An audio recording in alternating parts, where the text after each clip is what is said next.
wabarakatuh. Alhamdulillahi rabbil alamin, wa bihi nasta'in ala umurid dunya waddin. Wassalatu wassalamu ala ashrafil mursalin, nabiyyina wa maulana Muhammadin wa ala alihi wa sahbihi ajma'in. Wa ashhadu an la ilaha illallah wahdahu la syarika lah, wa ashhadu anna Muhammadan abduhu wa rasuluh, salawatu rabbi wa salamu alaihi wa ala alihi wa ashabihi wa man sara ala nahjihi wa istanna bi sunnatihi ila yaumiddin. Alhamdulillah, puji syukur kita haturkan kehadirat Allah pagi ini di Masjid Jami' Nurul Amal, Perum Mutiara, Bekasi Jaya, Cibarusah, Cikarang, Bekasi. Allah Subhanahu wa taala mengumpulkan kita dalam rangka untuk belajar bersama, memperbaiki perilaku yang bisa kita lakukan dalam kehidupan nyata. Semoga Allah jadikan forum ini sebagai forum yang barokah. Salat subuh salah satu di antara salat yang memiliki banyak sekali keutamaan, dan Nabi SAW pernah menyebutkan, man shalla subha fi jama'atin fahuwa fi dhimmatillah. Orang kalau melaksanakan salat subuh secara berjamaah, dia berada dalam tanggungan Allah. Tersebutlah seorang gubernur yang sangat kejam dan terkenal dengan hobi membunuh orang, Hajjaj bin Yusuf Ats-Tsaqafi. Hajjaj ini kalau melihat ada orang di malam hari sebelum subuh berangkat ke masjid dalam rangka sholat subuh, dia nggak berani ganggu, karena dia meyakini hadis Nabi SAW, man shalla subha fi jama'atin fa huwa fi dhimmatillah. Barang siapa yang melaksanakan sholat subuh secara berjamaah, dia dalam tanggung jawab Allah. Karena dia dijamin oleh Allah, maka Hajjaj nggak berani untuk menyentuh. Oleh karena itulah, ini bagian dari jaminan keamanan yang diberikan oleh Allah Subhanahu wa taala kepada hambanya yang mungkin dia berangkat di kegelapan malam, perjalanan dari rumahnya sampai masjid ini menempuh waktu yang cukup jauh. Namun kita perlu yakin Allah Subhanahu wa taala memberikan jaminan kepada hambanya. Selanjutnya, pagi ini kita mau membahas sebuah tema yang tadi sudah disampaikan dalam pengantar, kiat semangat ibadah dan zuhud terhadap dunia. Masya Allah, ini sebuah tema yang cukup berat, yang mungkin pembicara sendiri belum sanggup untuk melakukannya secara maksimal. Baik, Bapak Ibu yang dimakan Allah Subhanahu wa taala, kita menyadari bahwa hidup di dunia ini sifatnya sementara, dan selanjutnya kita nanti akan berpindah ke sebuah alam yang statusnya abadi. Kalau orang mendapatkan nikmat, dia mendapatkan nikmat abadi. Ketika orang mendapatkan hukuman, dia berada dalam hukuman abadi. Pada waktu manusia telah masuk surga dan masuk neraka, Allah Subhanahu wa taala jadikan kematian itu seperti kambing. Kambing ini dibawa oleh malaikat ke sebuah tempat antara surga dan neraka. Lalu malaikat ini memanggil, ya ahlal jannah, fayandurun fayashra'ibun. Mereka pun melihat ke arah panggilan wa yashra'ibun. Yashra'ibun itu ndongak. Orang kalau dipanggil kemudian bergerak lehernya mendekat ke arah panggilan, walaupun hanya selisih 2 cm 3 cm, itu namanya yashra'ibun. Fayandurun wa yashra'ibun. Mereka semuanya kemudian memandang ke arah panggilan tadi dan dongak ke arah panggilan. Lalu malaikat ini bertanya, hal ta'rifuna hadza? Tahukah kalian apa ini? Mereka mengatakan, na'am, innahul maut, ya saya tahu itu adalah kematian. Kemudian kambing ini dibawa kepada penduduk neraka. Lalu malaikat bertanya, ya ahlan nar, ata'rifuna hadza, wahai penduduk neraka. Fayanzuruna wa yashribun, mereka pun melihat ke arah kambing tadi. Dan malaikat bertanya, tahukah kamu ini apa? Kemudian mereka menjawab, na'am innahul maut, ya kami tahu itu adalah kematian. Kemudian malaikat menyembelih kambing ini.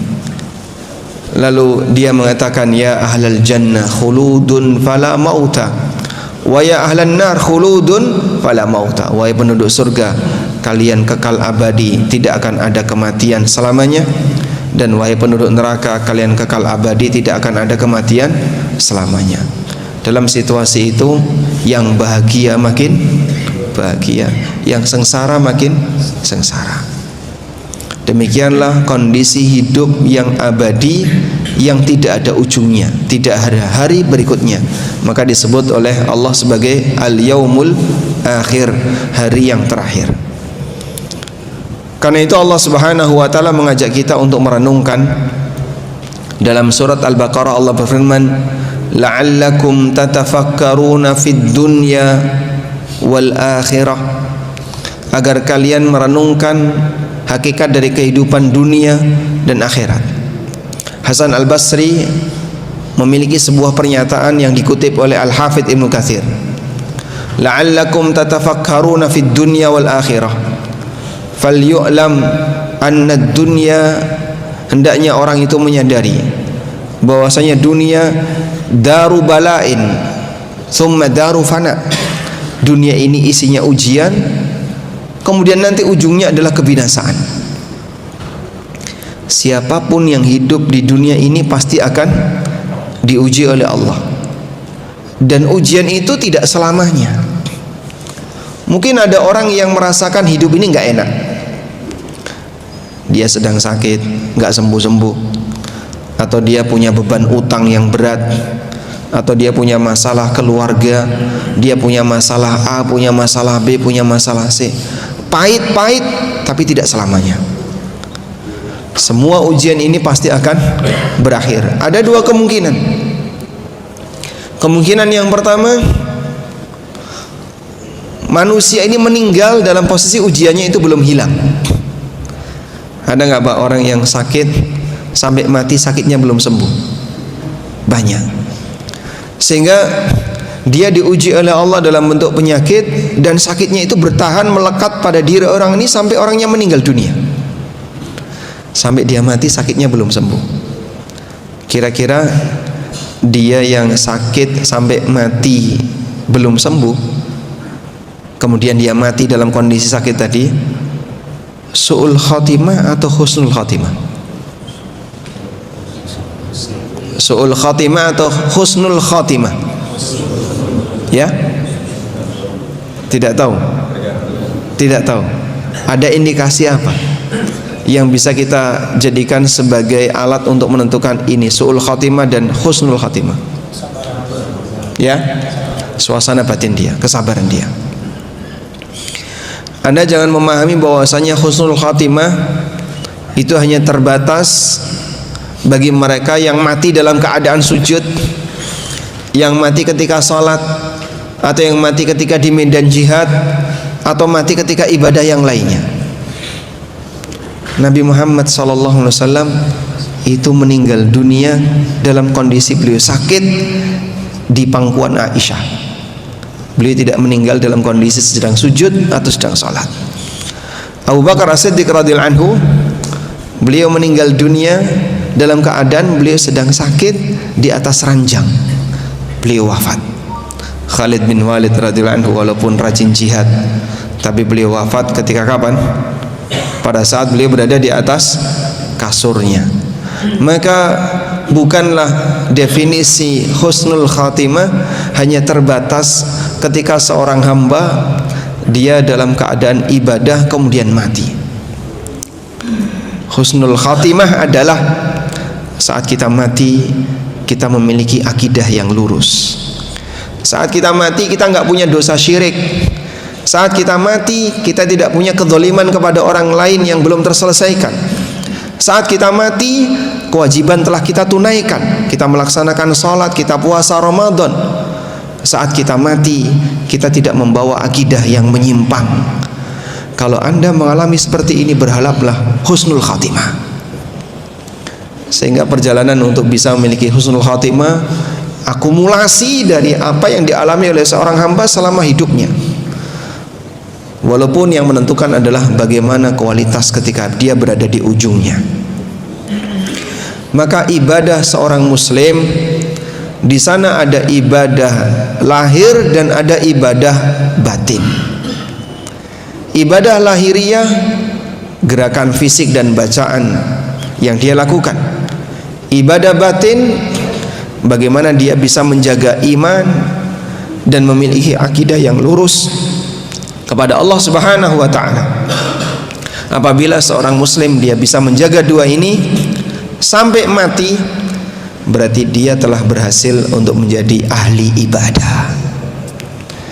Maka bukan definisi manusia yang dia sedang menunaikan ibadah kalau dia rajin ritual tapi di saat yang sama dia orang musyrik yang mungkin masih punya ketergantungan terhadap dukun, punya ketergantungan terhadap benda-benda klenik, walaupun dia mungkin ahli ritual. Karena ibadah itu tidak hanya sebatas diukur dari ritualnya. Nabi SAW pernah bersabda dalam hadis riwayat Muslim. Beliau mengatakan, Innallaha la yanduru ila suwarikum wala ila ajsamikum. Allah tidak melihat dari muka kalian, Allah tidak melihat bentuk fisik kalian, walakin yanduru ila qulubikum wa a'malikum. Tapi yang Allah lihat adalah hati kalian dan amal perbuatan kalian, lahir batin. Oleh karena itu, manusia yang lahiriahnya baik, misalnya dia melakukan ritual-ritual ibadah, maka batinnya juga harus baik. Akidahnya akidah yang lurus, keyakinannya keyakinan yang benar, tidak bercampur dengan aneka penyimpangan. Maka orang ini telah berhasil ibadah lahir batin. Baik, selanjutnya jamaah, dalam menjalankan ibadah lahir batin ini manusia diberi oleh Allah Subhanahu wa ta'ala dua ketetapan. Manusia diberi oleh Allah dua ketetapan. Ketetapan Allah di alam ini ada dua. Yang pertama adalah ketetapan al-kauni al-qadari. Yang pertama adalah ketetapan takdir. Apa itu ketetapan takdir? Semua yang terjadi di alam ini adalah ketetapan takdir, baik yang disukai maupun yang tidak disukai. Saya mau tanya, ada nggak istilah takdir buruk, Pak? Takdir buruk itu ada atau tidak, Pak? Ya? Ada. Contohnya apa? Contoh takdir buruk. Buruk dalam dilihat dari perbuatan Allah, semua perbuatan Allah itu baik. Tapi dilihat dari yang ditakdirkan, makhluk yang menerima takdir, ada baik, ada buruk. Karena itu Nabi SAW ketika menjelaskan tentang iman kepada takdir, wa tu'mina bil qadari khairihi wa syarri. Engkau beriman kepada takdir yang baik maupun yang buruk. Tayyib. Bagaimana bentuk ibadah seorang hamba terhadap ketetapan takdir ini? Ibadah seorang hamba kepada ketetapan takdir adalah ridho terhadap takdir Allah. Saya ulangi ya. Ibadah seorang hamba terhadap takdir Allah adalah ridho dengan takdir Allah. Maka seorang muslim ketika dia bisa menerima dan ridho dengan takdir Allah, baik takdir yang dia senangi maupun yang tidak dia senangi, berarti dia telah berhasil melaksanakan ibadah terhadap ketetapan takdir. untuk bagian yang disenangi mungkin terasa lebih ringan. Tapi ketika dia berhadapan dengan sesuatu yang tidak dia senangi, barangkali itulah beban berat yang harus dia perjuangkan. Oleh karena itu, seperti ini butuh untuk dilatih, Pak. Bagaimana agar orang belajar untuk ridho, belajar untuk sabar ketika dia mengalami ujian. Cara yang paling gampang gimana, Pak? Ada beberapa hal yang perlu dia pasang dalam hatinya agar saat menerima takdir itu dia bisa lebih ridho. Pertama, bahasanya takdir buruk yang dialami oleh seorang hamba akan menjadi kafarah bagi dosanya. Dia pahami bahwasanya takdir buruk yang dialami oleh seorang hamba akan menjadi kafarah bagi dosanya. Nabi SAW pernah mengatakan, "Ma yusibul muslimah min nasabin wala wasabin wala hammin wala ghammin wala huznin hatta syaukata yushakuha illa kafarallahu biha min khatayahu." Apabila seorang muslim dia mengalami sakit, capek, bingung, sedih, stres, bahkan sampai duri yang nancap di badannya, Allah jadikan sebagai penghapus dosa. Maka tidak ada yang sia-sia. Anda mengalami situasi yang gak enak, Anda mengalami situasi yang gak nyaman, Anda tidak perlu untuk cemas, karena tidak enak seperti ini digantikan oleh Allah dengan apa? Kafarah dosa. Ini yang pertama. Dengan cara demikian, maka kita tidak akan suudzon kepada Allah Subhanahu wa ta'ala. Yang kedua, fokus berpikir nikmat yang masih ada dan jangan terlalu memikirkan apa yang hilang. Ibarat sebuah gelas. Kalau gelas ini terisi sebagian air, sebagian ada isinya, sebagian kosong. Kalau orang terlalu berpikir apa yang enggak ada, maka dia akan hilang rasa syukurnya. Tapi kalau dia berpikir apa yang masih ada, dia akan masih bisa mensyukuri nikmat Allah. Abu Kilabah Al-Jarmi rahimahullah, ulama tabi'in yang mungkin Anda sudah sering mendengar ceritanya. Pada waktu beliau menginjak usia tua, beliau itu lumpuh, buta, miskin, dan gak punya anggota keluarga selain seorang anak kecil usia remaja yang menemani beliau dalam setiap aktivitasnya, sehingga beliau tidak bisa bergerak. Tapi beliau dilayani oleh anaknya ini. Kalau lagi butuh makan, dilayani oleh anaknya ini. Butuh sesuatu, dilayani oleh anaknya ini. Sudah? Namun lisan beliau tidak pernah berhenti untuk mengucapkan kalimat Alhamdulillahilladzi afani mimma btalahumullahu bihi wa faddalani ala katsirin mimman khalaqa tafdila. Segala puji bagi Zat yang telah menyelamatkanku dari ujian yang telah Allah berikan kepada orang lain, dan Allah memberikan aku banyak kelebihan. Abu Hazim ketika melihat situasi seperti itu, beliau kaget. Sampai beliau tanya kepada Abu Kilabah. Abu Hazim ini ahli hadis, Abu Kilabah juga ulama tabi'in.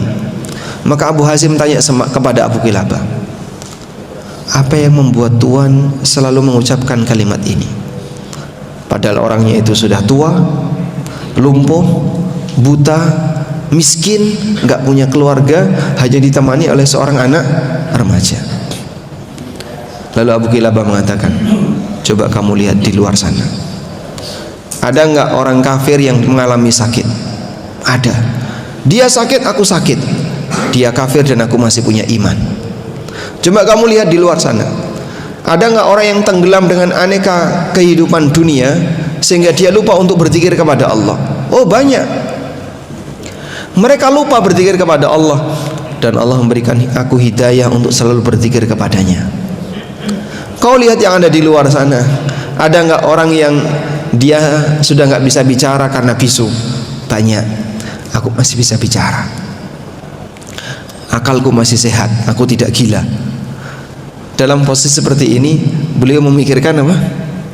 Apa yang masih tersisa. Sehingga kalau orang dalam keadaan dia mendapatkan takdir yang tidak dia sukai dan dia fokus kepada nikmat yang masih ada, maka dia akan lebih bisa bersyukur. Barang Bapak hilang, Anda kehilangan motor atau kehilangan HP atau kehilangan benda tertentu, kalau kita terlalu fokus dengan apa yang hilang, gimana Pak? Ya, kita hanya akan sedih.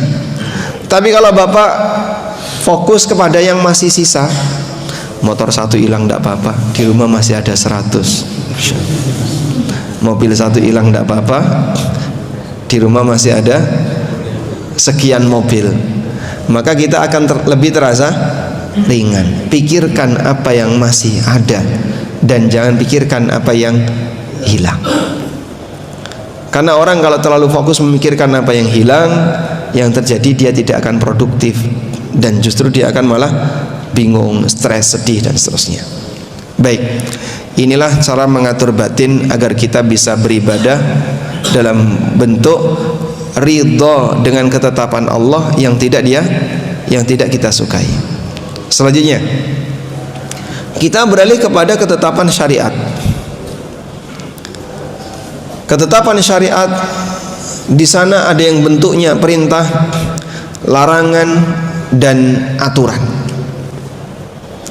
Maka ibadah seorang muslim terhadap ketetapan syariat adalah menjalankan perintah, menjauhi larangan dan mengikuti aturan. Baik, seseorang meninggalkan yang haram itu ibadah atau tidak Pak? Ibadah atau tidak?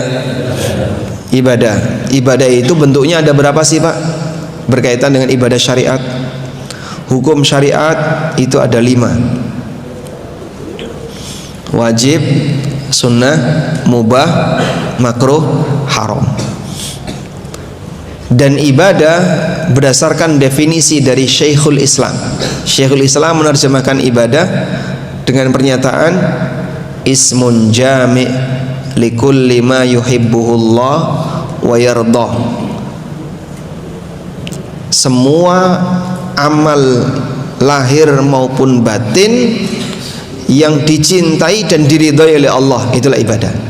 Semua amal lahir maupun batin yang dicintai dan diridhai oleh Allah, itulah definisi ibadah. Baik, karena dicintai oleh Allah, maka dari 5 hukum tadi, ibadah bentuknya ada 4: menjalankan yang wajib, menjalankan yang sunnah, meninggalkan yang makruh, meninggalkan yang haram. Tidak ada ibadah yang bentuknya menjalankan yang mubah atau meninggalkan yang mubah.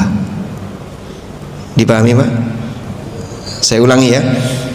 Bentuk ibadah terhadap syariat Allah ada berapa? Ada 4. Ada 4 bentuk: menjalankan yang wajib, menjalankan yang sunnah, meninggalkan yang haram atau meninggalkan yang makruh. Sehingga Anda secara sengaja, misalnya ada sesuatu yang makruh untuk dimakan dan Anda tinggalkan karena latar belakang menjaga syariat, maka Anda dapat pahala. Misalnya bawang itu kalau dimakan aromanya gimana Pak? Menyengat, nggak enak.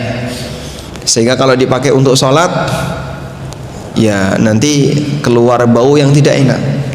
Karena Bapak mau sholat, di sini ada sate plus bawang, Anda hindari bawang. Kenapa? Sebentar lagi saya mau sholat. Maka menghindari bawang karena dalam rangka menjaga kebersihan mulut, ini bagian dari bentuk ibadah, dapat pahala di situ. Karena dia meninggalkan yang makruh. Baik, apa dalilnya kalau bawang itu makruh? Nabi SAW menghindarinya dengan alasan aroma, tapi beliau mengizinkan para sahabat untuk memakannya. Dan sahabat makan bawang di hadapan Rasulullah SAW, berarti disetujui sebagai sunnah takrir, tapi beliau sendiri tidak mau dan tidak berminat karena alasan ini aromanya menyengat.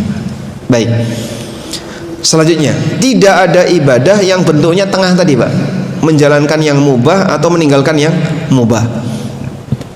Karena yang mubah itu sifatnya pilihan. dilaksanakan silahkan, ditinggalkan silahkan.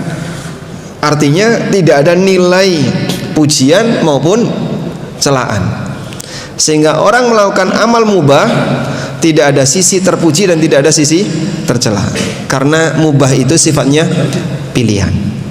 Dipahami Pak? Oleh karena itu, beribadah dengan sesuatu yang mubah terjerumus dalam amalan di luar sunnah.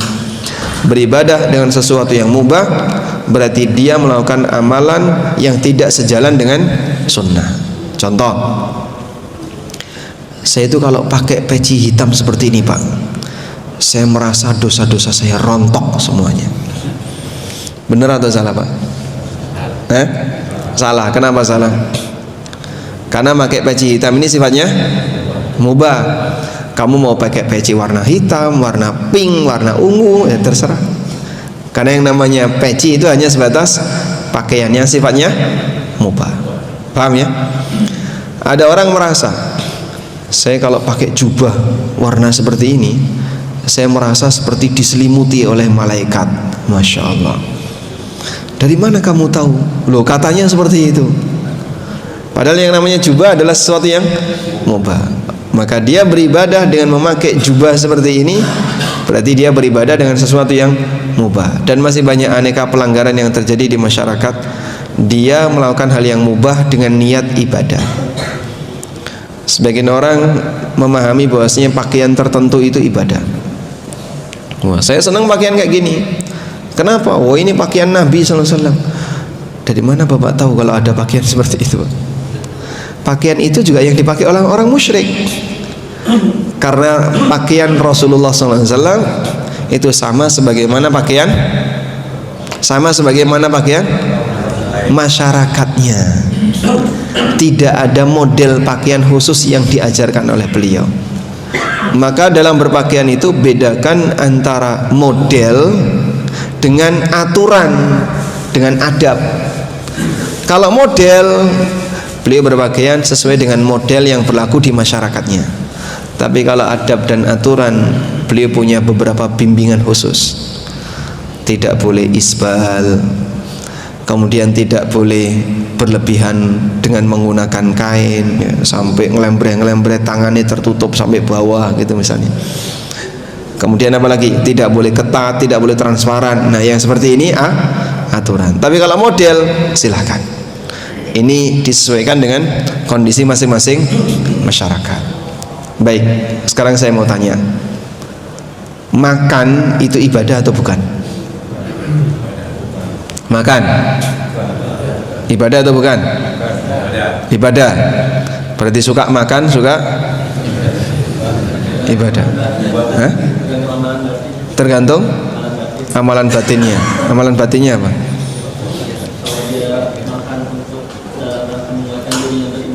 Kalau dia makan dalam rangka mendukung ibadah, baru bernilai ibadah. Baik, saya tegaskan di sini, amalan mubah bisa bernilai ibadah jika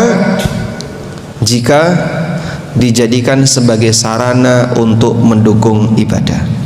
Bapak tulis ya. Mubah bisa bernilai ibadah jika dijadikan sebagai sarana untuk mendukung ibadah. Sehingga orang tidak beramal dengan yang mubah itu sendiri, tapi dia jadikan amal mubah itu sebagai sarana pendukung ibadah. Ini sebagaimana pernyataan yang disampaikan oleh sahabat Mu'adz bin Jabal. Mu'adz pernah mengatakan, kuntu ahtasibu 'ala Allahi naumati kama ahtasibu 'alaihi qaumati.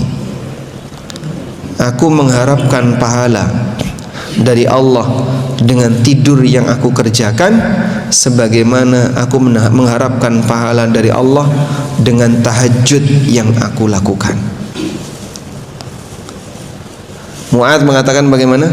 Aku mengharapkan pahala dari Allah dengan tidur yang aku kerjakan, sebagaimana aku mengharapkan pahala dari Allah dengan tahajud yang aku lakukan. Kenapa? Karena saat beliau tidur diniatkan dalam rangka untuk mendukung ibadah tahajud. Maka makan itu sendiri bukan ibadah. Kalau makan itu ibadah, berarti banyak makan, banyak ibadah. Tidur itu ibadah atau bukan? Tidur itu ibadah atau bukan, Pak? Bukan. Bukan ya. Kecuali jika makan atau tidur tadi dijadikan sebagai sarana untuk mendukung ibadah, barulah bernilai pahala. Sebutkan satu ulama saja yang senang tidur. Dalam perjalanan sejarah para ulama dari mulai zaman sahabat sampai ulama yang terakhir zaman sekarang, rata-rata mereka itu tidurnya terbatas. Ada yang cuma tidur 4 jam, ada yang cuma tidur 3 jam, ada yang cuma tidur, bahkan ada yang semalam nggak tidur. Maka tidak ada istilah tidur itu ibadah. Kecuali kalau tidur seseorang dijadikan sebagai sarana untuk mendukung ibadah, barulah bernilai ibadah. Baik, insya Allah dipahami di sini, Pak. Kita baru berbicara ibadah syar'i. Tadi sudah ibadah kauni, sekarang ibadah syar'i. Selanjutnya, Pak, dalam ibadah syar'i tadi ada yang bentuknya menjalankan perintah, menjauhi larangan. Ada satu lagi, apa tadi, Pak? Mentaati aturan. Mana yang lebih berat? Ibadah dalam bentuk menjalankan ritual agama atau ibadah dalam bentuk mentaati aturan agama? Aturan agama itu seperti halal haram dia perhatikan, yang haram dia jauhi, yang syubhat dia jauhi, yang dilarang dia tinggalkan. Itu namanya mentaati aturan. Mana yang lebih berat? Ibadah yang bentuknya menjalankan ritual agama atau mentaati aturan agama? Yang lebih berat yang mana, Pak? Mentaati aturan. Mentaati, menjalankan ritual lebih berat. Ada yang menjawab mentaati aturan agama lebih berat, ada yang menjawab menjalankan ritual agama lebih berat.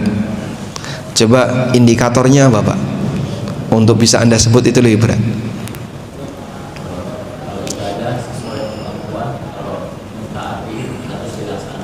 Kalau ibadah sesuai kemampuan, kalau mentaati harus dilaksanakan. Indikator yang bisa kita gunakan, kenapa ini lebih berat?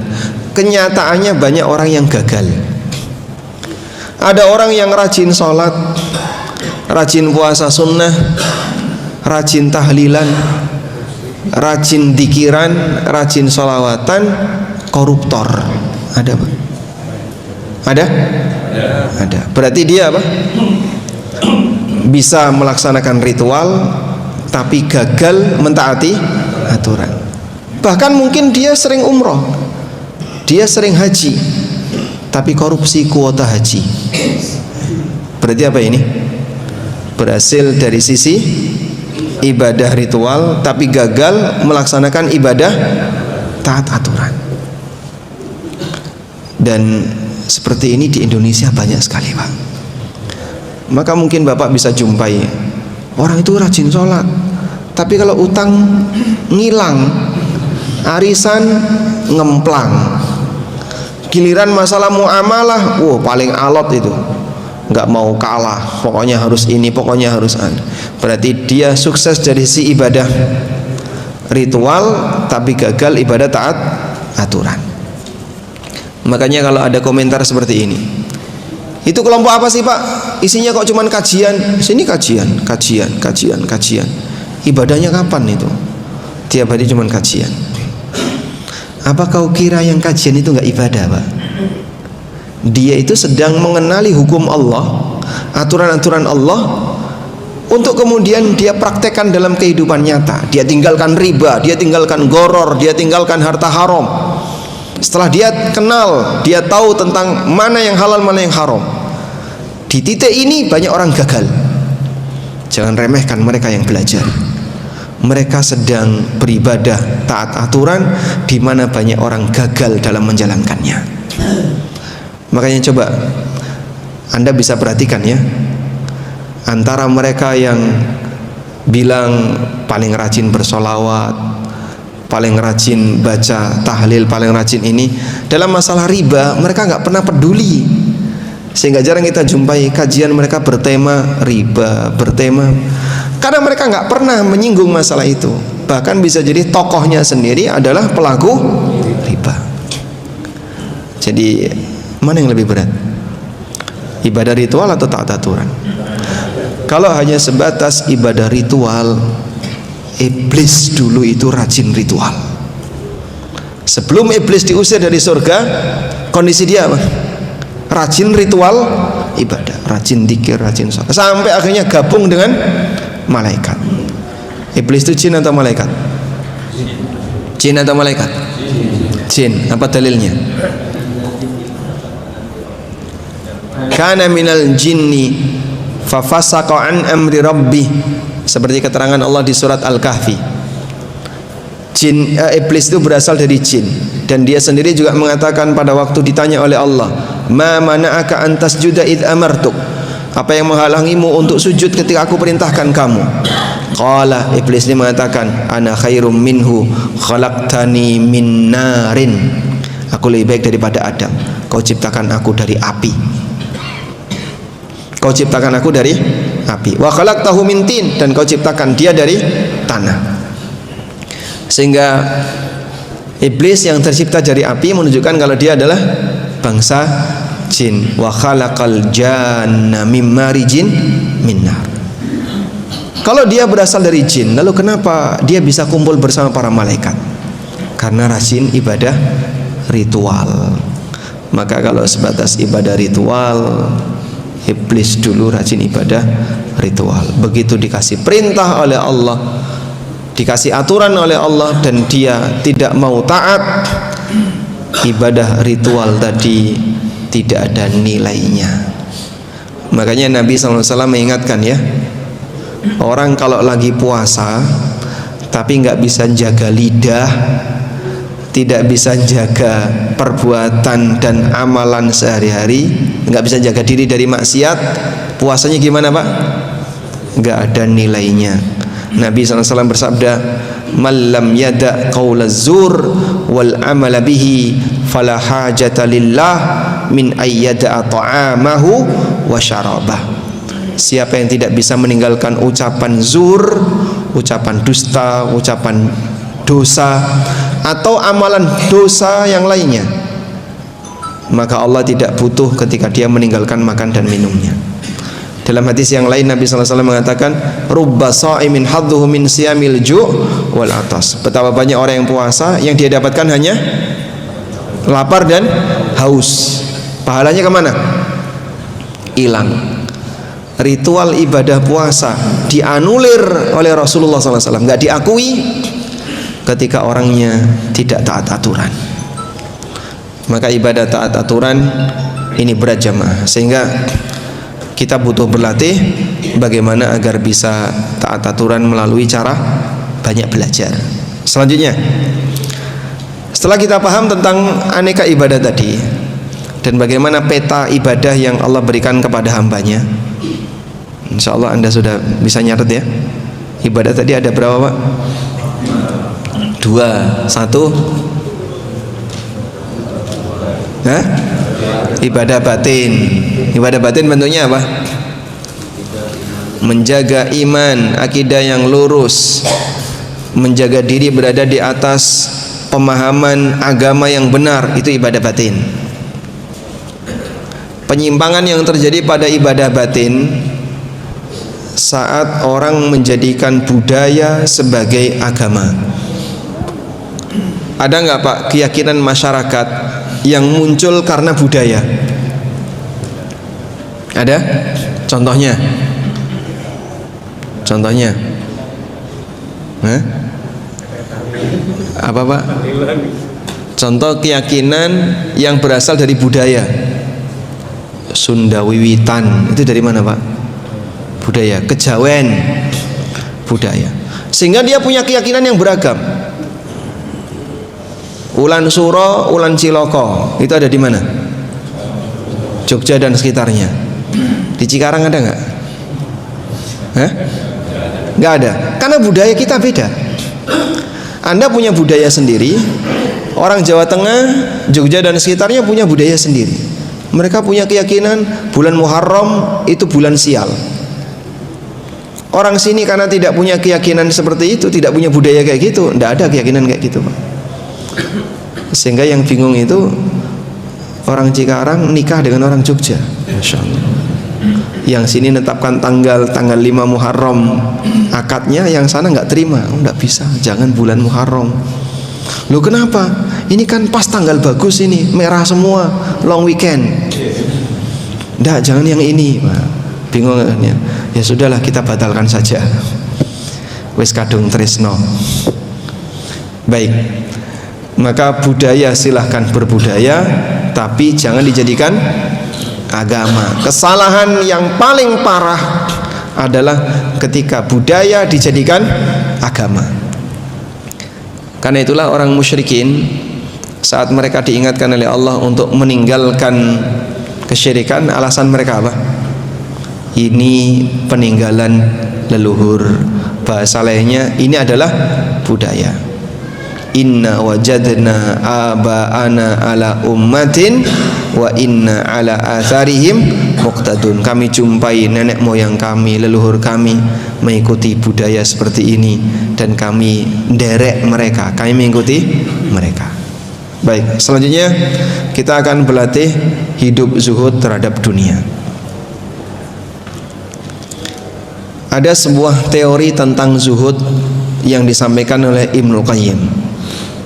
Coba saya bacakan penjelasan Ibnul Qayyim terkait bagaimana bisa zuhud terhadap dunia.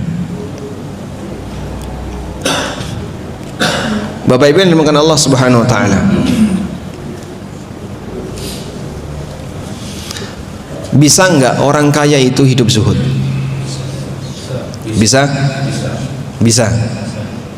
Bagaimana caranya? Apakah zuhud itu identik dengan miskin? Tidak. Kenapa? Karena zuhud itu amal batin. Zuhud itu bagian dari amal batin. Oleh karena itu, zuhud bukan masalah kaya atau miskin. Karena zuhud adalah amal hati. Bisa saja orang hidup zuhud meskipun hartanya berlimpah. Sebagaimana seseorang bisa hidup miskin walaupun dia rakus dunia. Artinya dia tidak zuhud. Orang miskin tapi rakus dunia, dia nggak zuhud. Oleh karena itu, zuhud tidak identik dengan kekayaan. Nabi Sulaiman seorang raja yang kaya tapi beliau zuhud. Dzulqarnain raja saleh yang kaya namun beliau zuhud. Di saat yang sama ada banyak orang miskin, nggak punya apa-apa, tapi obsesi dalam hatinya selalu ingin meraup dunia sebanyak-banyaknya. Baik. Lalu prinsipnya bagaimana agar orang itu bisa hidup zuhud terhadap dunia? Setelah tadi kita bahas bagaimana orang bisa sukses beribadah, berikutnya kita bahas zuhud. Pernah satu ketika Abu Yusuf Al-Ansari, muridnya Abu Hanifah. Ada dua murid Abu Hanifah yang sangat terkenal ya, Abu Yusuf dan satunya siapa? Muhammad bin Hasan Asy-Syaibani. Abu Yusuf ini pernah ditanya oleh seseorang, kenapa anda tidak menulis tentang masalah zuhud? Lalu kata Abu Yusuf, laqad katabtu fil halali wal haram. Aku sudah nulis berkaitan dengan hukum halal haram. Artinya beliau memahami meninggalkan yang haram, membatasi diri dengan yang halal, itu sudah merupakan bagian dari upaya untuk zuhud. Baik, selanjutnya kata prinsip agar orang itu bisa hidup zuhud adalah menjadikan dunia hanya di tangan tapi tidak di hati. Menjadikan dunia hanya di tangan tapi tidak di hati. Ini sebagaimana keterangan Ibnu Qayyim. Saya bacakan ya. Ibnu Qayyim mengatakan, wal aslu huwa qat'u alaikil batin. prinsipnya adalah seseorang memutus hubungan lahir dengan batin. Famata qata'aha lam tadurrahu ala ikut zahir. Sepanjang dia bisa memutus hubungan lahir dan batin, maka keberadaan lahiriah apapun tidak akan membahayakan bagi batinnya. Famata kanal malu fi yadika, selama harta itu hanya ada di tanganmu, walaysa fi qalbika, dan tidak ada di hatimu, lam yadurraka walau kathur, maka tidak akan membahayakanmu walaupun jumlahnya banyak. Wa mata kana fi qalbika darraka, selama harta itu ada di hatimu maka akan membahayakan hidupmu, walau lam yakun fi yadika minhu syai'un, meskipun di tanganmu tidak membawa apapun. Sudah? Jadi kata prinsipnya apa tadi Pak? Dunia hanya ditaruh di mana? Di tangan. Jangan ditaruh di hati. Terus indikatornya apa? Untuk bisa kita sudah mengetahui, alhamdulillah, berarti dunia bagi saya hanya ada di tangan, tidak ada di hati. Indikatornya apa? Ibnu Qayyim kemudian membawakan sebuah riwayat dari Imam Ahmad. Ada orang yang bertanya kepada Imam Ahmad, ayakunur rajulu zahidan wa ma'ahu alfu dinar, bisa enggak seseorang itu hidup zuhud sementara dia punya harta sebesar 1 dinar, sebesar 1000 dinar. Saya ulangi ya, bisa enggak seseorang itu bisa hidup zuhud sementara dia memiliki harta 1000 dinar? 1000 dinar itu berapa Pak? Berapa 1000 dinar? 4,25 kilogram emas. 1 kilo emas berapa Pak? Udah pernah lihat belum? Belum? Kalau Lombok ngerti ya. Kalau emas belum pernah lihat. Sekarang 1 kilo emas 2,5 M. Berarti 4 kilo emas berapa ya? 10 M, kurang lebih 10 M. Bisa nggak orang itu hidup zuhud sementara dia punya harta sebesar 10 M? Apa kata Imam Ahmad? Naam, bisa. Ala syaritatin, namun ada syaratnya. Apa syaratnya? Alla yafraha idza zadat wa la yahzana idza naqasat. Dia tidak semakin bahagia ketika hartanya bertambah dan tidak sedih ketika hartanya berkurang. Nah, itulah indikatornya. Sehingga manusia zuhud terhadap dunia, indikator yang bisa dia gunakan adalah nggak ada keterkaitan antara harta hanya ada di tangan dan tidak sampai masuk ke batin. Indikatornya bertambah tidak makin bahagia, berkurang tidak makin sedih. Kalau sudah bisa sampai pada titik ini, berarti yang bersangkutan bisa hidup zuhud. Baik. Oleh karena itu, manusia yang zuhud mustahil mengambil yang haram, Pak. Karena dia menyadari akan ada kehidupan yang kedua yang harus dia hadapi, yaitu kehidupan akhirat.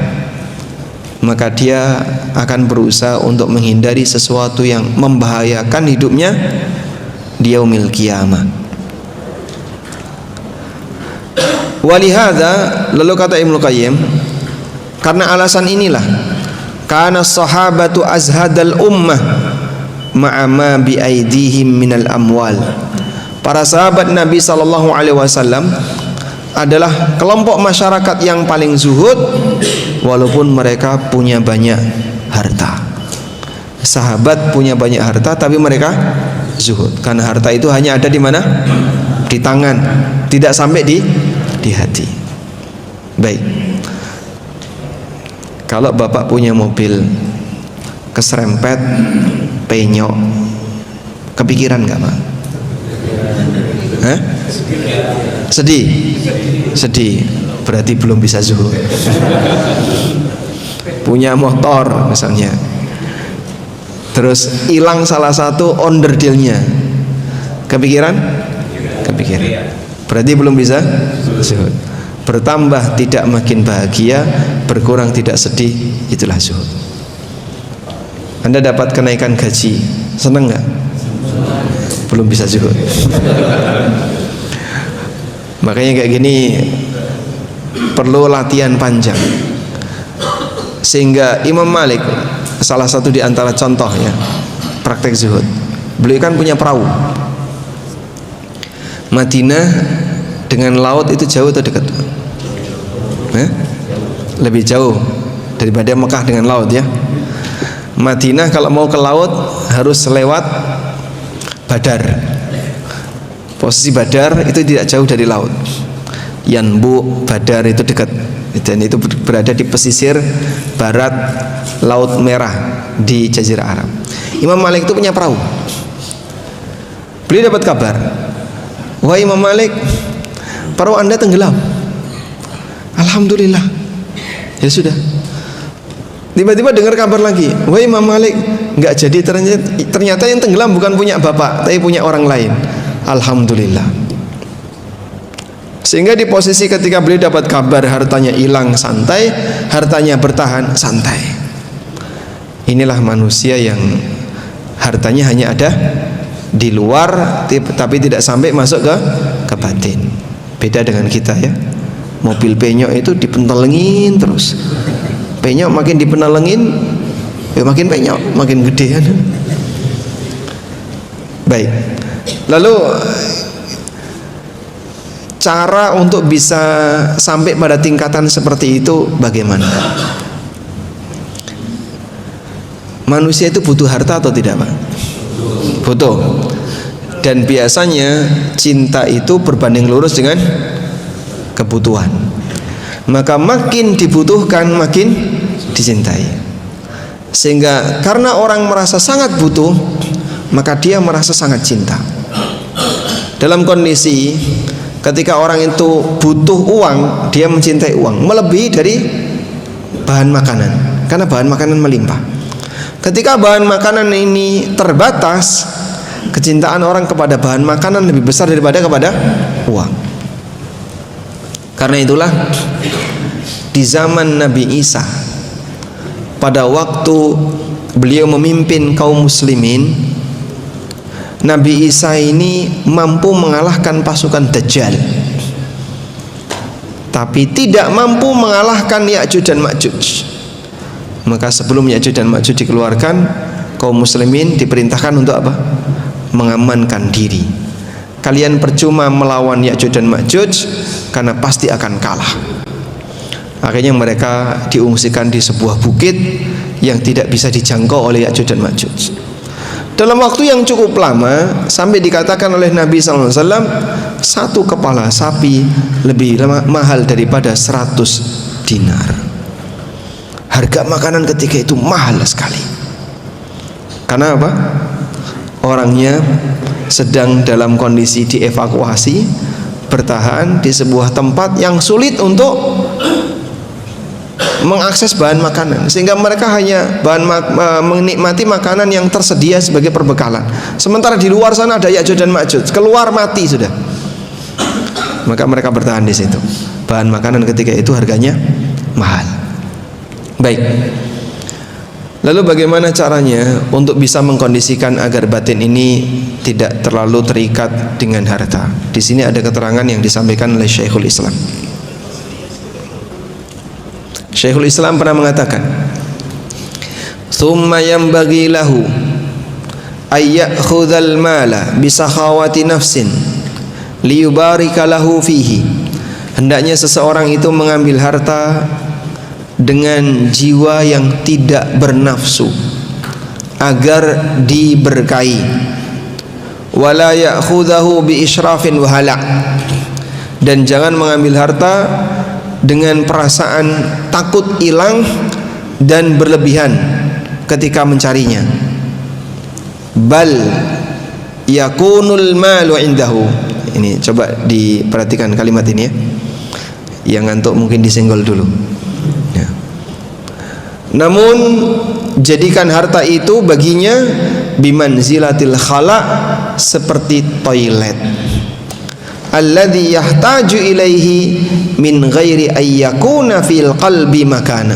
Yang dia butuhkan harta itu tapi tidak sampai dimasukkan ke dalam batin. Ya. Makanya antara butuh dengan mencintai itu berbeda. Umumnya cinta itu karena butuh, tapi ternyata butuh dengan mencintai itu berbeda. Nah, Syekhul Islam menjelaskan sisi itu. Orang bisa saja beralasan, saya cinta harta karena saya butuh harta. Baik, sekarang gimana caranya agar dia bisa memahami cinta dengan butuh itu dua hal yang berbeda. Kita semua sepakat kita butuh harta, tapi bisa nggak kita tidak mencintai harta? Jadikan hartamu layaknya toilet yang kau butuh tapi kau tidak mencintainya. Ada nggak di antara jamaah yang cinta toilet? Ada, Pak? Ada. Butuh toilet? Semuanya butuh. Tapi cinta toilet? Tidak. Kenapa tidak, Pak? Ya, namanya normalnya manusia, dia tidak akan cinta di toilet. Sehingga walaupun toiletnya bersih, walaupun toiletnya bagus, berapa lama dia bertahan di toilet? Berapa lama? Sampai Tuhan 11 cm habis. Insyaallah udud. Sehingga saudutan berapa menit ngudut itu, Pak? Hah? 15 menit. Dulu Bapak 15 menit. Subhanallah. Baik. Seperti ini cara untuk mengatur batin agar bisa lebih zuhud terhadap dunia. Nah, tantangan zuhud dunia itu tadi, Pak, dia gagal ibadah aturan agama. Makanya orang kalau dia tidak punya zuhud dunia, apa yang akan dia lakukan? Bagaimana caranya dia bisa meraup harta sebanyak-banyaknya tanpa aturan? Maka jangan dipikir bahasanya orang yang berhasil ritual dia bisa zuhud dunia. Kenyataannya dia berhasil ritual, tapi di saat yang sama dia rakus terhadap harta. Wallahu a'lam. Walhamdulillahirabbil alamin. Baik, monggo Ustaz. Oh, dan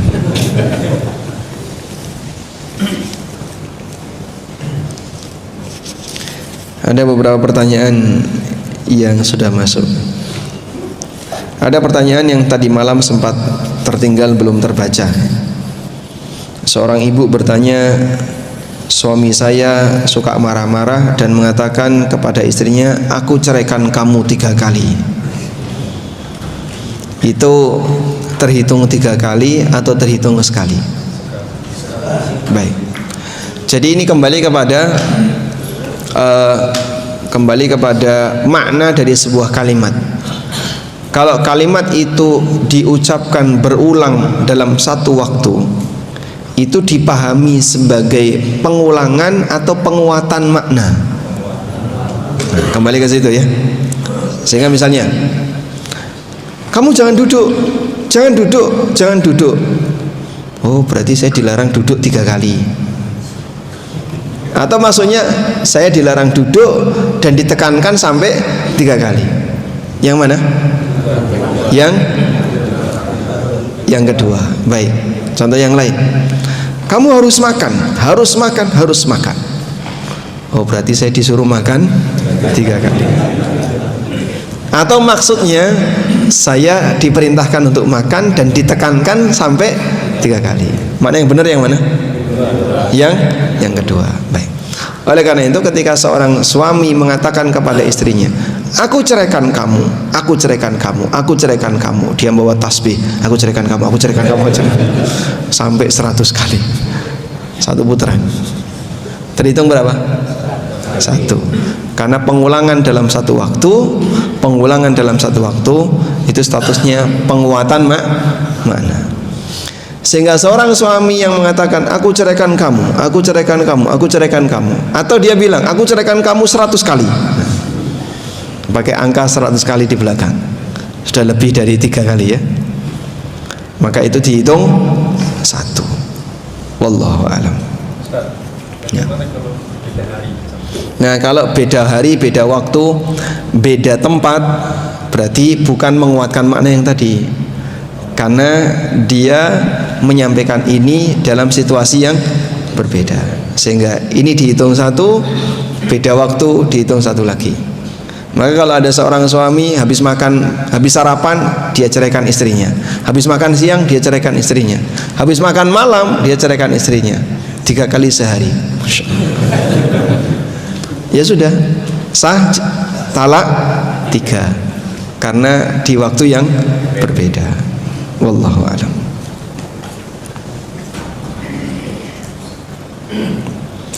Saya seorang suami yang bekerja untuk menafkahi keluarga, tapi saya bekerja sebagai juru masak di restoran menu orang kafir yang diharamkan syariat, seperti masak sop babi. Apakah ini halal? Kaidahnya ini, jika ada orang berbuat maksiat dan dari situ dia dapat gaji, maka gajinya haram. Saya ulang ya, semua gaji yang didapatkan dari hasil perbuatan maksiat gajinya haram. Misalnya seseorang disuruh maksiat A dan dari maksiat itu dia dapat upah, maka status upah ini haram. Baik, karena itu Nabi SAW pernah mengatakan, naha Rasulullah, atau sahabat mengatakan, naha Rasulullah SAW an mahril bagi wa thamanil kalbi wa khulwanil kahin. Nabi SAW melarang hasil dari jual beli anjing, mahar al-baghi, mahar pelacur, disebut mahar pelacur karena ketika zina dia melakukan apa? Akad. Nah, bayarannya itu adalah maharnya. Wa khulwanil kahin, dan manisan dukun. Manisan dukun upah yang diterima oleh dukun. Kenapa disebut manisan? Karena dia mendapatkannya dengan cara gampang. Ya, cuman komat kamit brus dapat duit. Ya, semburan dia bernilai uang. Sehingga orang yang berbuat maksiat kemudian dia mendapatkan harta dari situ, maka status hartanya haram. Wa ta'awanu 'alal birri wat taqwa wa la ta'awanu 'alal itsmi wal udwan. Janganlah kamu tolong-menolong dalam praktik dosa dan tindakan maksiat. Memakan sesuatu yang haram walaupun pelakunya kafir, haram, dosa. Maka kita tidak boleh membantu seperti ini. Oleh karena itu, kalau bapak harus memasak masakan haram, kita tidak hanya sebatas membahas dari sisi najisnya, tapi lebih parah dari itu. Tolong menolong dalam tindakan maksiat adalah dosa, dan dapat gaji dari hasil perbuatan dosa hukumnya terlarang. Maka Anda harus berani untuk menyatakan, saya tidak mau masak babi. Kalau kamu suruh saya masak sapi, masak kambing, masak daging ayam atau yang lain, silahkan. Tapi kalau masak babi saya tidak mau.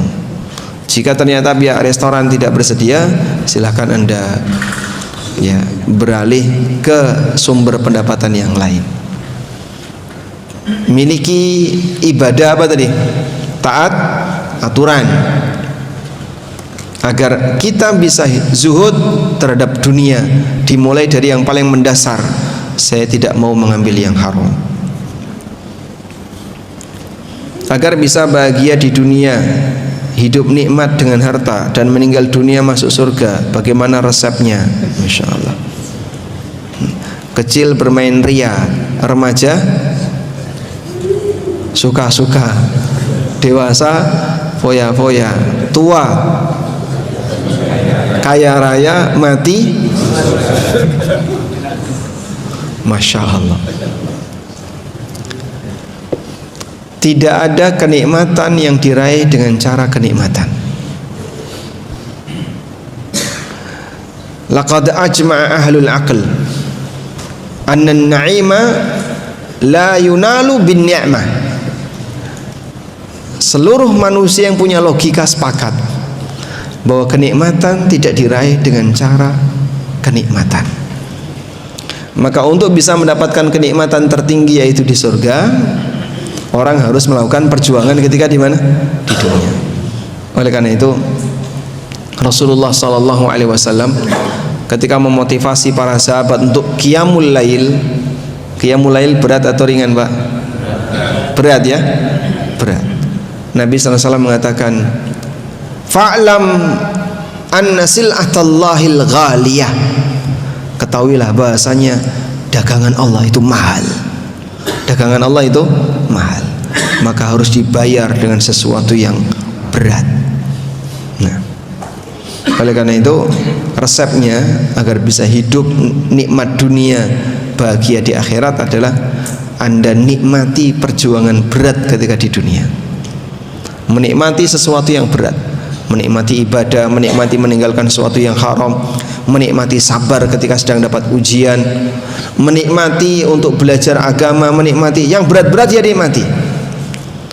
Saat dia bisa menikmati yang berat ini, dia bisa mendapatkan kebahagiaan di akhirat. Karena itu Syekhul Islam pernah mengatakan, inna fid dunya la jannatan man lam yadkhulha lam yadkhul jannatal akhirah. Di dunia ini ada surga.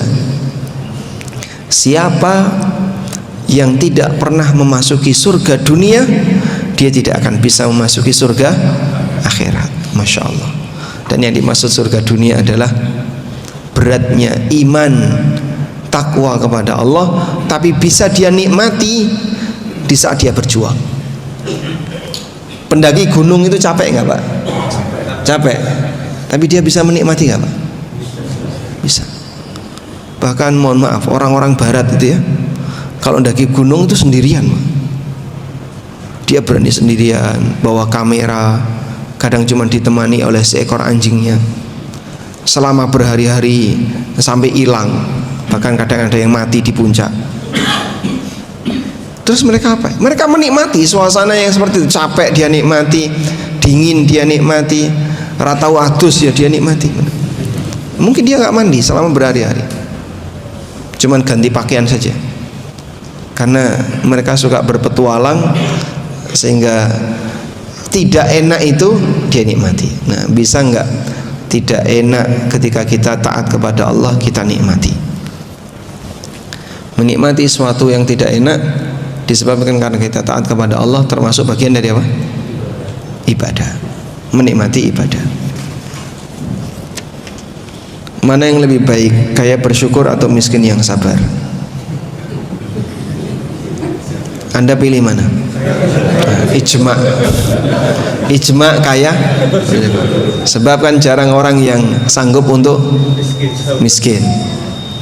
Cuman masalahnya kaya dan miskin di luar pilihan hamba. Saya itu sebenarnya berharap, Pak, bisa jadi kaya bersyukur, tapi kenyataannya saya hidup miskin abadi. Masya Allah, nasib Anda tidak sejalan dengan harapan Anda. Maka yang lebih penting bukan kaya maupun miskin, tapi yang lebih penting, bisa nggak kamu menjalankan kewajiban kamu sebagai hamba Allah yang baik sesuai dengan posisimu. Sehingga ketika kau dalam keadaan kaya, ibadahmu syukur. Ketika kau miskin, ibadahmu sabar. Bisa nggak kau beribadah kepada Allah sesuai dengan posisimu? Allah Maha Adil, semua dikasih jatah ibadah. Yang kaya punya ibadah, yang miskin punya ibadah. Oleh karena itu, yang lebih penting di sini adalah bukan masalah kaya dan miskin, tapi bisakah dia beribadah kepada Allah sesuai dengan posisinya.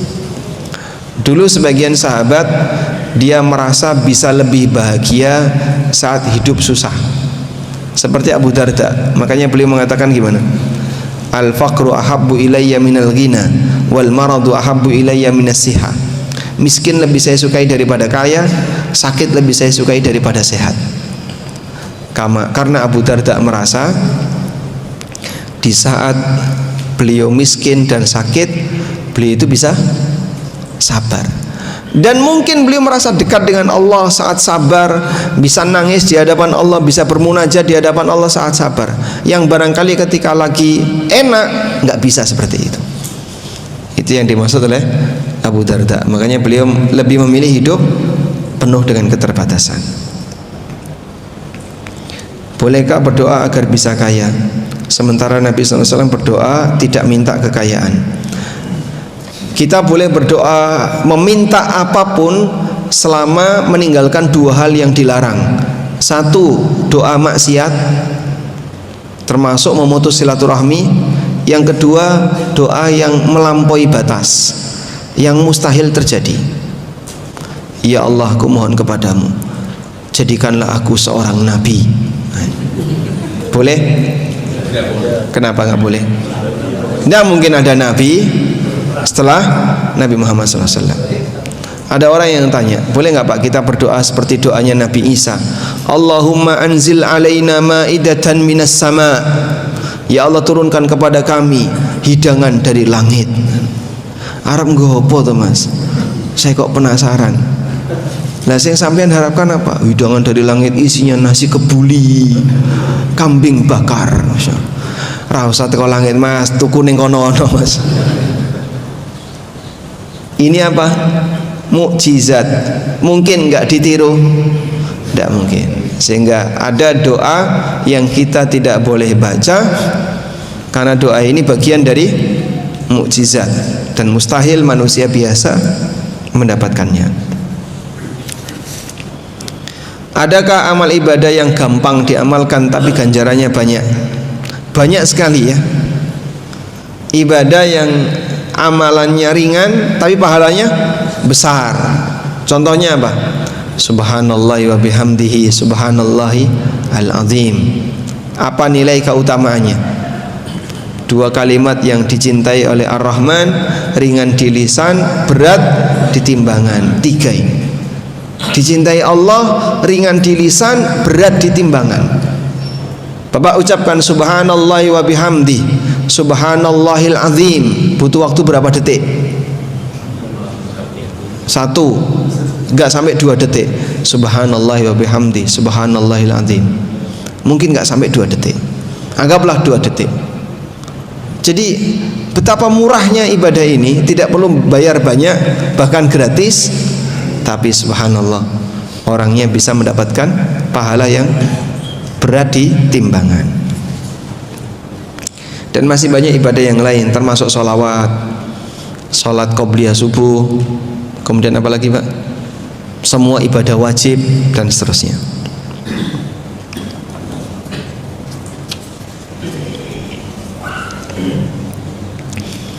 Apakah dosa riba itu bisa menyebabkan pelakunya meninggal dalam keadaan su'ul khatimah?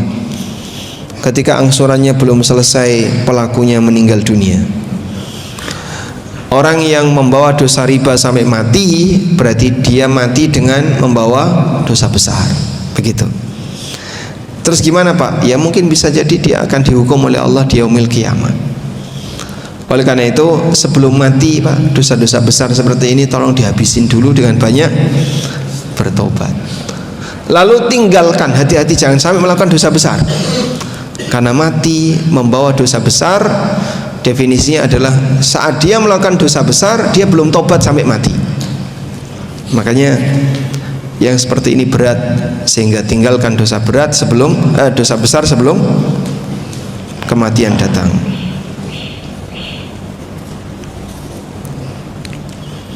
Assalamualaikum. Waalaikumsalam. Uang riba yang belum diambil, kita sedekahkan dengan uang dana lain, sedangkan niat sedekah dari uang riba yang belum diambil. Apakah dana riba yang belum diambil jadi halal? Dana riba yang belum diambil yang ada di rekening ya, misalnya jumlahnya 300.000, setelah dicek saldo mutasi total ribanya 300.000. Maksud menanya, boleh nggak Pak saya gantikan dengan uang pribadi saya, jadi nggak perlu ngambil di rekening, tapi uang pribadi ini langsung saya sedekahkan senilai sama seperti riba di rekening? Boleh, tidak masalah. Sudah. Terus ribanya itu jadi halal atau haram? Nah, yang Anda keluarkan kan penggantinya. Tadi yang Anda keluarkan apa? Penggantinya. Sehingga yang di rekening itu selanjutnya halal semuanya. Wallahu a'lam. Yang terakhir, jika diajak makan-makan oleh atasan atau orang kafir, sedangkan mereka minum atau makan yang haram, minum khamr, apakah boleh menemani mereka? Boleh, tapi Anda mengajukan syarat. Sampaikan ya, Pak Bos, saya terima undangan Pak Bos untuk makan bareng, saya senang sekali, tapi saya punya syarat. Apa? Tolong jangan makan babi saat ngajak saya, dan jangan minum khamr saat ngajak saya. Ya sudah, kamu nggak jadi saya ajak.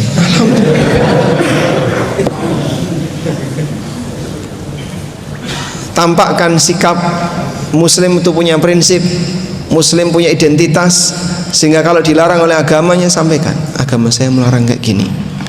Nabi SAW pernah menegaskan larangan keras bagi seorang mukmin untuk duduk di sebuah majelis yang khamr itu dihidangkan, karena khamr itu dilaknat, maka bisa jadi dia terkena kecipratan laknat. Wallahu a'lam. Walhamdulillahirabbil alamin. Cukup nggih? Baik, walhamdulillah. Sekarang jam 6 kurang 2 menit. Semoga apa yang kita bahas ini bermanfaat, dan semoga Allah Subhanahu wa taala memberikan keberkahan dari setiap usaha halal yang kita lakukan, agar kita bisa semakin taat untuk beribadah kepada Allah Subhanahu wa taala. Allahumma anfa'na bima 'allamtana wa 'allimna ma yanfa'una warzuqna ilma. Wa sallallahu ala nabiyyina Muhammadin wa ala alihi wa sahbihi wa sallam, wa akhiru da'wana anil hamdulillahi rabbil alamin. Wassalamu alaikum warahmatullahi wabarakatuh.